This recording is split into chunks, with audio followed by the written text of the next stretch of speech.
Us again. Yeah. Ooh, we got a really interesting topic today. Um, Belief systems and the like, I suppose. Oh boy.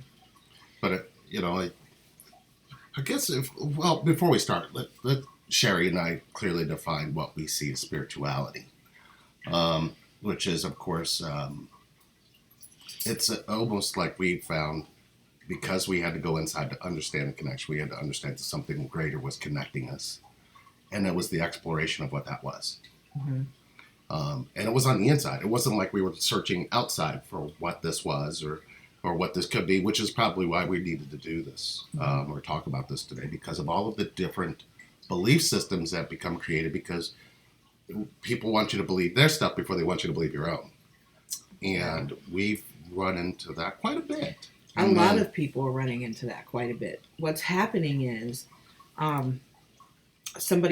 they're feeling these connections, these spiritual connections with another person. And it's different. It's not like a relationship that they've had with other people. Right. And so they don't understand why they're feeling this way. And then what happens is they start doing research, or they get online, and we've talked about this before, but not to this extent. And then what happens is they run across, it's very similar to the religious aspect, when you know that you believe in something, but you don't know what it is. And then now you're running around now you have all these different doctrines, the Methodists and the Pentecostals and the Catholics, and there's so many different doctrines out there, different belief systems. Even in Christianity, there's so many different doctrines with the Baptists and so many different doctrines, and there's absolutely nothing wrong with any of them. It's just their belief system, what they believe. Same thing with Lee and I. I certainly don't want to call it a doctrine, but it's our belief system as we know it to be true, because we've experienced it and we experience it. And that's why we know that our truth is ours. It doesn't mean it's anybody. No, it doesn't mean it's everybody else's. It means that it's our truth and what we know to be true, because we are living it and we're experiencing it. What's happening is they're doing all this research, and they're coming across all these different twin flame doctrines, twin flame teachers, all this information. And it's so confusing, and there's so many different belief systems. And there's nothing wrong with the different belief systems as they know it. I'm the one that said turn the bells and whistles off, but that was mine. Right. Mm-hmm. Anyway, it's off now. So we wanted to create this video, and we're not going to have a long one, because we just want to maybe clear a little of the confusion and explain to you a little bit about our belief system without. We don't want any other belief systems to. Right. Yeah, we don't want anybody else to feel like any other belief systems are wrong, because we don't feel that way at all. It's how we feel, because we are living it, and we've been through it. If you've seen our journey, God help you for one, but if you've seen our journey, you know that it was years and years and years. Okay, it's how it felt. It felt like lifetimes. Yeah. Mm-hmm. But it was 7 years. 9. It was pretty close to. I mean, well, it was 7. It was back and forth quite a bit. It was 7 before we came into union the final time. It was 7 years of relationship. Let's put that out there. Relationship and union are different to us. Relationships take work. Relationships take. Relationships are more 3D to me. Right. Relationships are. Yeah, human relationships are very difficult to maintain. We can't do it. No. Yeah. But we are in union, and we are together literally nearly 24 hours a day. We work together all day, every day. And when we're not working, guess who we're with? And when we're sleeping, guess who we're with? And when we're eating, guess who we're with? And Okay, that it's when we're not, shooting videos. guess who who we're we're with? with. Right. Yeah, you will not see us far apart from each other. No. And that's not codependency to us. It's just a lifestyle. It's just how we are. I would say because of not being in a relationship, it makes it much more simple for us to not be that way. Right. Because we don't have the expectations that you have in a relationship. Right. I think when we finally came back together, what we did realize is that we couldn't have a relationship. Right. But we did have to find a way to vocalize the relationship we were having with ourselves. With ourselves. And it was almost difficult because you grow up with this really huge belief that there's going to be somebody out there that you're going to have happiness with and happily ever after because of all the Disney, not Disney. I'm not going to mess with Disney because Disney does some wonderful things. But you have this belief system that happily ever after exists, but we're not thinking of the happily ever after we should have with ourselves. Right. So I can't share something that I'm not doing for me. Right. And we can't share something as twins. Mm-mm. Or, the label. Anyway, we can't share something as a union unless we have lived it, unless we've experienced it, unless we are experiencing it. And the 7 years of hell, of literally hell and turmoil that we went through trying to maintain relationship, we now teach from. But it literally was so bad that now looking back on it, we shouldn't be sitting even in the same room or in the same state, for real. But the thing is, when we have people who are come to us that's new in the dynamic, they don't understand, and then all of a sudden we're flooded with all these questions. Well, so and so said this, and so said that, and so said this, and we will never say, well, that person's wrong, because we don't know that, because we're not living in that person's union. It's not fair for us to do that. It's not fair. It's not fair for anybody else to do that to anybody else, because each connection is going to be designed for the connection you have already within you. And I would say that probably the one thing that we love to do is coach, because what we find is when we get to coach, we're not trying to create somebody's belief system. We're trying to understand the one they currently have. Right. And from a lot of the things that we experience, well, I was told that this person was my twin and we were going to be together. And you hear a story of what they've been told about something that's maybe true on the outside of them. But then when you start to listen as to what connection means to the inside of them, you find that those are a huge disconnect, because somebody can't tell you who you're connected to. Only you can tell you that. Mm-hmm. And if you're not even connected to you to hear that to begin with, well, you're going to experience the same thing in connection anyway. Right. Which means that you have to go in and understand how you understand connection. I think a lot of the huge parts that we end up understanding from the coaching experience and from falling in love with each individual person that we've been able to interact with, we see them investing in what they want to learn within themselves, not what everybody told them to believe. And you can have twins who will end up coming together but not be together, but there's still something significant that they're giving one another that's supposed to be there. And it's going to be a reflection of what you're already doing to you.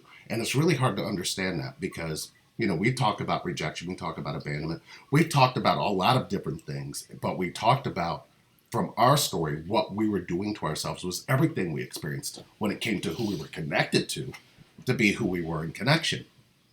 And you want this person to love you no matter what. You want this person to be there and bring something into your life that you think they're going to bring, but didn't even see that you didn't bring it. So you get upset with this person not coming into your life. You get upset with this person for being connected to another person. You get upset with this person being in a relationship to somebody else. But the one thing you're not seeing is what you're doing to you in the process, for them to only duplicate what you're doing. And it becomes very confusing, because you feel this spiritual connection, and one moment it feels completely blissful, and then the next moment it feels completely like hell. And the hell part is what you think you need to get rid of, whereas the hell part's trying to immerse you into something you're not giving you, right, that you're not going to allow the other person to give you anyway. So it's very confusing, but at the same time, it's very simple. That's how we try to keep our coaching, and teaching, and our union is very simple, and we try not we try not to complicate it. Now, when it comes to, we've done a video on the mystical things, and that all that stuff comes in time.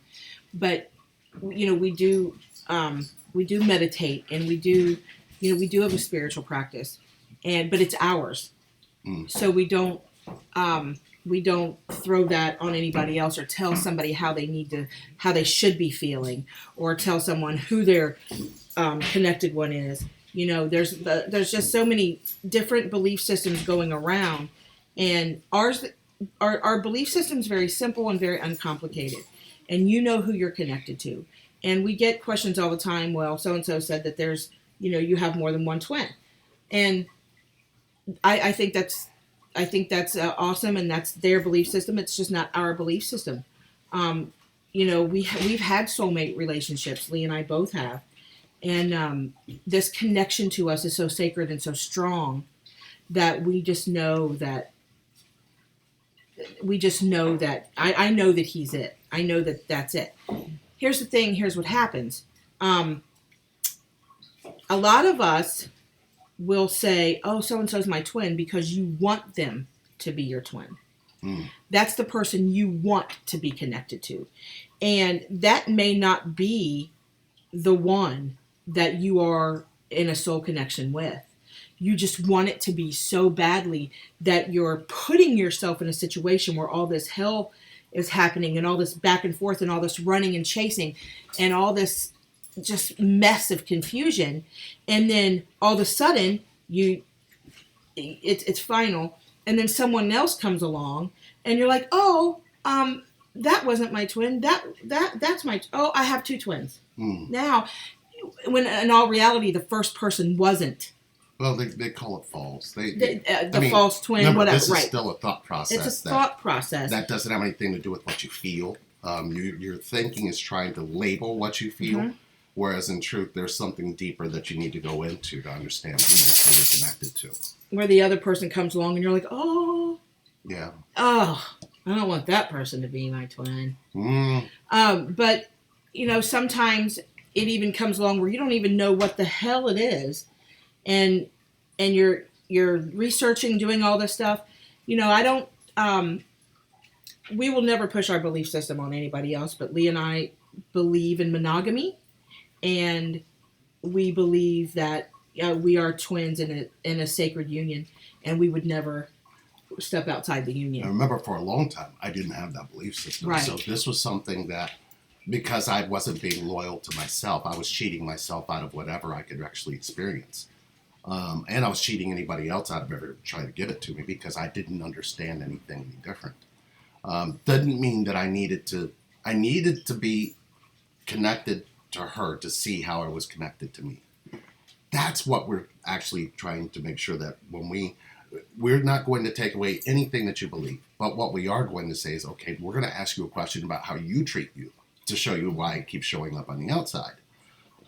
And if you're, most people say, well, I'm choosing them, they're just not choosing me. And I'm going, well, then it goes to a deeper layer. There are different things that we understand. Remember, it goes from soul, then to birth, then to as a child, then you grow into an adolescent, then you go into an adult.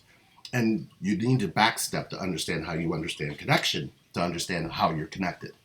And I think, having somebody who's going to be patient enough to listen to that and then pay attention enough to listen to what you're saying to you will only be the only path that you're going to understand why this connection is doing what it's doing. I hope that made sense. It does make sense. Because it's a very powerful thing. And even though we could tell it till we're blue in the face, we have found that every single variable points at that, not what they heard from somebody on the internet, not what they heard about what they think a twin flame is, or what they've told a twin flame is, or what they found on the internet when it regards to soul connections, and it's going to bring you this big, beautiful thing. It's going to bring you a beautiful hell. And in this particular case, you'll be ripped in two, and that part of you that exists in connection, and that part of you that wants to disconnect from connection. And the disconnect part is the part that we all gravitate more to because we're used to it. You're used to living your life where you're disconnected from everybody else. You're used to being where you don't have to have thoughts that include anybody else. You're used to having that space in your head where you get to go and look at things and think about things and then experience things. But then there's a part of you that looks for the inner or higher self to give you some answers, and you can't really hear it because your mind noise is too high. And, not being able to hear the choices of the words that you continue to use is why we've seen it struggle. Mm-hmm. And, we could tell you we teach all day, but actually we just kind of ask you questions that you're not asking you. Yeah. And this is, I don't know if it's just because our connection was so deep and so profound and still remains that way and still gets deeper. We still continue to learn more about how we're connected. And we don't want to stop learning because this is part of what brings us so close together.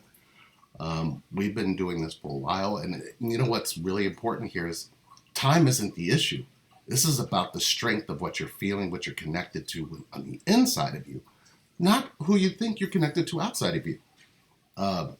Because this is an internal connection. And, for anybody to give you a reading that tells you who this person is and who that person is, they're only picking up on your words.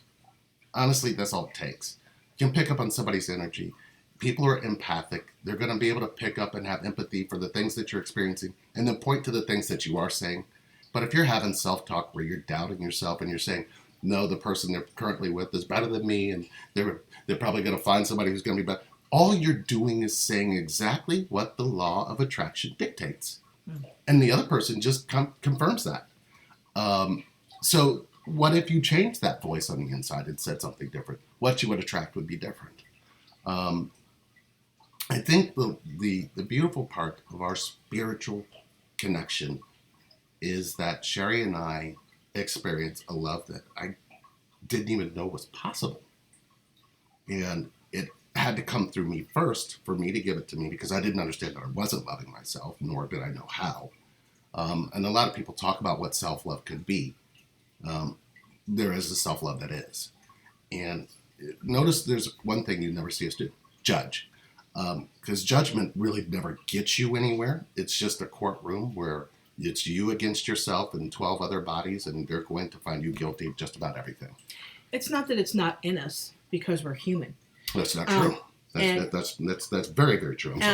But we, I know I personally, when I find myself in a judgmental state, and I get there sometimes when I'm at Walmart, but I have to stop. Happens to me at Dollar General. I have to stop even at Walmart, and be like, okay, I don't want this in me. Mm-hmm. I don't want to be judgmental because I don't want anybody to judge me. So I don't want, sometimes I'll be in the Walmart aisle, okay, and then go on. Because I know that I'm releasing some judgment. It happens with family, it happens with friends.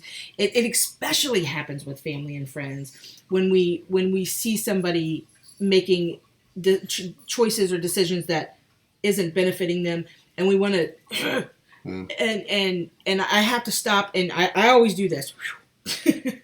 I go through my day just doing that, just releasing that energy that we get as human beings that comes naturally. Just release it out. But we certainly don't, especially in session, and we've heard it all. Literally, we've heard it all. If you name it, we've heard it, and we're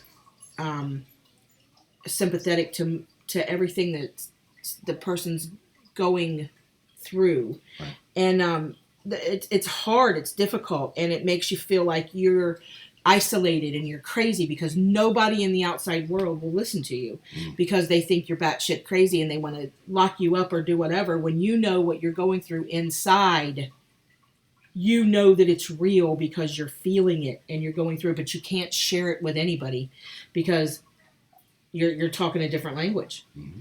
And we help people through that all the time. And I just know that it's so hard out there for a lot of people who are just experiencing this dynamic and they don't know where to go. And, that's why you see all of these teachers and healers and helping. They're helping. And a lot of them will really, really help you. Yeah, they're helping. A lot of the people out there who are literally putting this stuff out there are really, really genuinely trying to help you, pointing fingers at other people. If they're doing that and you resonate with them, it's going to be something in you that's internal. One of the things that we find a lot of is the secret judgment that you do to yourself that you blame other people for. Yeah. And, you know, when you say, oh, shit, they're going to think I'm batshit crazy, that's not them judging you. That's the voice in you doing it for you. And one of the things that ends up happening is you utilize that to make your choices. So not all judgment is good or bad. It's just judgment. And sometimes it'll steer you on the wrong direction, especially away from yourself. Because, you know, that's the secret. Judgment is a form of abandonment and rejection that you're not paying attention to. Our ultimate goal is to help eliminate the confusion. I believe that's what our union has been about. Keep it simple and go through these steps or the process or whatever it is, the dynamic in general, without all this head noise and all these different doctrines just coming in and consuming. The thoughts are consuming. They will consume you. You will set and neglect your 3D life. You will neglect your home. The kids are out running around. You're not doing your responsibilities the way you should be doing them because you're literally sitting online for hours trying to eliminate all this confusion. And we've seen where people have to disconnect. They'll take themselves off and they've got to go do some stuff on their own. Yeah, that's commendable. Because it is commendable because what I think happens, I think we recently, Akasha, Luana, love you, awesome. She decided that, you know what, she gave us a shout out. We had to give her a shout out. She was like, I need to get away from here because what's telling me that my twin's going to be this way. I'm ignoring who she really is. I'm ignoring what my twin really is because I've been filled with so much offline or online information that I'm not even giving it a chance to even understand what this connection's trying to get me. And that's beautiful. I think that's highly commendable, and that's exactly what we try to coach with, because there's something that you're saying. If you're not listening to your own internal dialogue, you're missing it. There's a part of your internal dialogue that this connection wants you to hear. And I believe it can be very profound for a lot of people because that would be the beginning of how you're going to fall in love with you. You will know. I mean, you really will. You'll know when you're resonating with a teacher or somebody's teachings. You'll know. Mm-hmm. You'll know if that's your belief system. You'll come alive. You're like, yes, that's what I believe. Mm-hmm. Yes, nobody else will understand me. And a lot of times it's not necessarily with us. It's with other teachers, and we encourage that because we want you to find that belief system in you. That's what I think we love a lot about our coaches. Our coaching, I mean, the program that we take them through, they really go through that. And then we get to see them completely do this elaborate change because they weren't seeing themselves in what they were seeing in connection for some of them. And then the other ones we've seen really, really take it and just go with it. And, we love you coaches. Thank you very much for that. I mean, you guys are going over 50 strong, and that's just amazing. But I would say that there's something on the inside that you need to go in and actually hear within you. And this is the beginning. I mean, this is like the place where you always hope to find. The one thing you want out of this connection, I will tell you more than anything. Hi, Gemma. Is somebody who's going to give you yourself. If you're going into this thinking they're going to give you something on the outside of you, other than that. She's photobombing. She's video bombing. Here she comes. Okay. Hi. So. That's lovely. Yeah, but we're recording. Thank you. I love it. At least she's not belching in his face. Okay. Well, I think we've got our point. Jimmy, I see Mike. Bye? Here comes Mike. You want to say bye? Yes. Mike and Gemma, say bye. We have such great dogs. Oh. Here comes Mike. Here comes Mike. You gonna say bye? And you got a message for everybody, Gemma? No? The message is she needs to go outside. Okay. All right. So there it is. Keep it simple. And I know that's been in a video before. Get a yellow dog. They're great. Black dogs are even more wonderful. Here he comes. So he has to do his little... Oh, nope, there he goes. Okay. Yeah. Eliminate the confusion. Right. If you need help, we're here. Yes. Thank you guys for watching. See you soon.